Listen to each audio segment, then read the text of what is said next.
Hello everyone, I'm Real Carton, your friendly VTuber, doing a video on Raid Shadow Legends. This is going to be a video on a fresh account that was started about a week and a half before Christmas in 2021, and the first place that I'll be going through is Kael Castle, which is where the story for this game begins. As you see, I went through the first couple of stages already because when you start a new game, the Arbiter walks you through several components that you can't really get past, and I didn't want this video to be too long, so I chose to cut that bit out.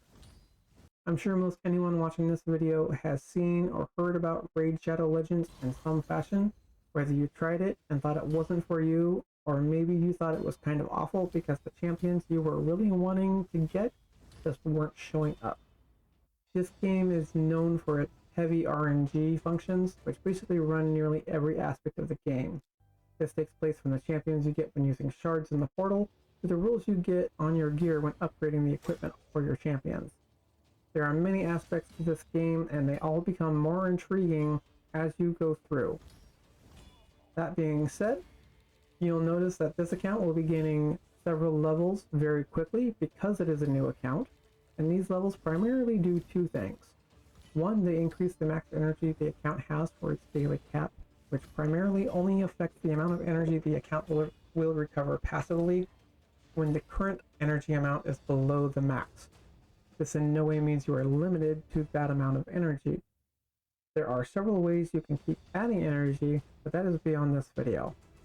The other thing that leveling up the account does is it provides you with a rare resource called gems.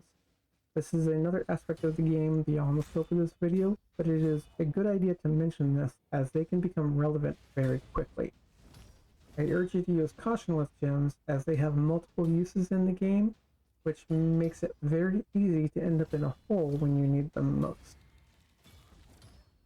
Now for the aspects of this video, I'm following a series of videos from 2020 that was made by a content creator by the name of Hades. He's been someone I can easily say has been very consistent and quite precise in the information he gives in regards to updates for the game and helping other players improve their champions so they can accomplish more in a shorter amount of time. I highly recommend watching his videos if you're new to Raid Shadow Legends. I have a link down below to his free-to-play series on his channel, where we can take this journey together.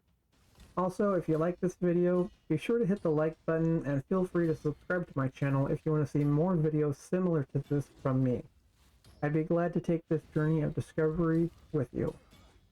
Now, the main champion I'm starting with for this account is Kael. He's highly recommended by Hades to start with, so he's the guy that I'm going to be starting with for this account as well. And he's the guy with the white hair, the staff, and purple robes. Kael is the only starter champion that specializes in poison attacks, which is a really good debuff to start the game with, especially when you fight bosses. When an opponent has a poison debuff or several poison debuffs, it drains their health rapidly as it works around the opponent's defenses. Many champions will primarily deal physical damage, and as you go through the game there will be a wall which makes the physical damage seem very small rather quickly, even in the early stages of the game. However, if you have someone that can land multiple poisons, then there is little worry in most fights, as long as you can keep the poison debuffs on your opponent and your champions alive. Now, as you'll notice that I'm using some experience brews for a mission on Kael. This allows him to jump several levels very quickly.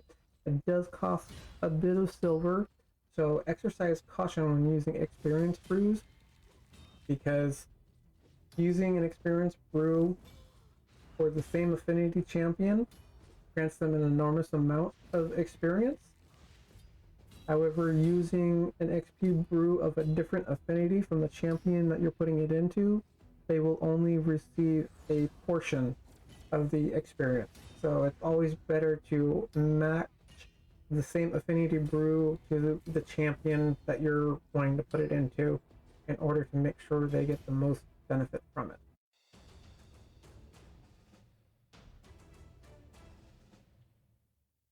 You'll also notice I'm not really paying too much attention to the other champions that are partnered with Kael, and that is because I'm wanting to get Kael as strong as possible, as quick as possible. He is going to be my main campaign farmer for this stage of the game, and I want to bring out the most versatility with him before I start worrying too much about other champions. Another thing you'll notice here real soon is that I'll be switching from running the fights on auto to manual. The reason I do this is to make sure the skills I'm going to need for the final boss fight will be available right away instead of waiting for them to cool down. This is important to take note of because having specific skills on cooldown can mean the difference between success or failure.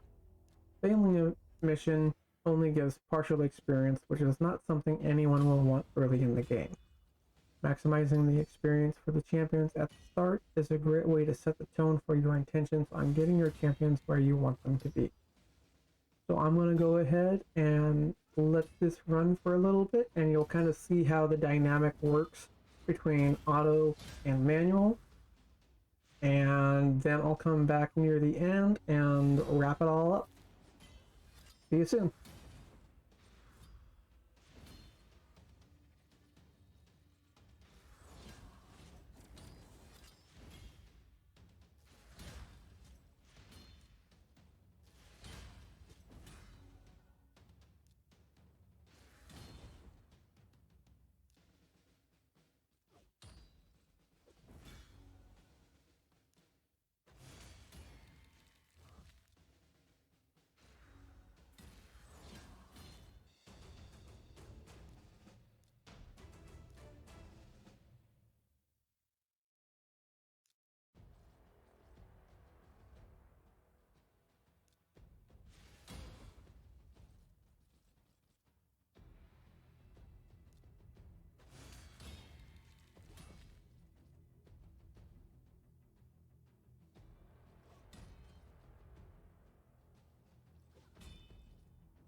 Okay, So you probably noticed that when I'm doing the manual for the battles, they generally take a little bit longer than it does when they're on auto.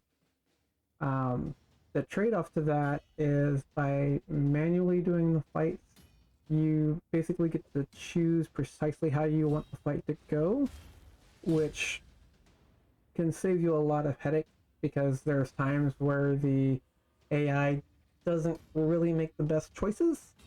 So it's kind of one of those things where you got to figure out what you're willing to work with, you know. So if you're willing to let the AI take things over and kind of do things a little dumb, then that's great. And that's usually how you can sometimes end up in fights where you have skills on cooldown when you don't want them to. But if you manual them, then you'll generally always have the skills you need right when you need them, making it a little easier to get through the fight, even though it may take longer.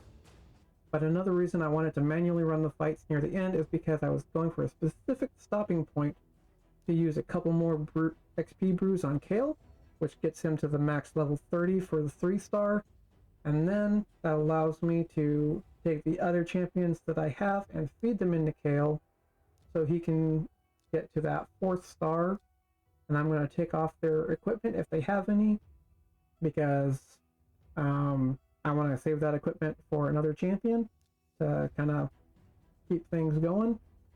And now that my Kael is 4 stars, he'll be able to go up to level 40.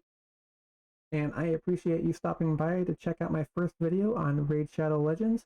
I look forward to your visit again in the future, and maybe at some point we can share some stories around the Forge or the Guild Hall. My name is Rick Carton, and I'll see you in the next video.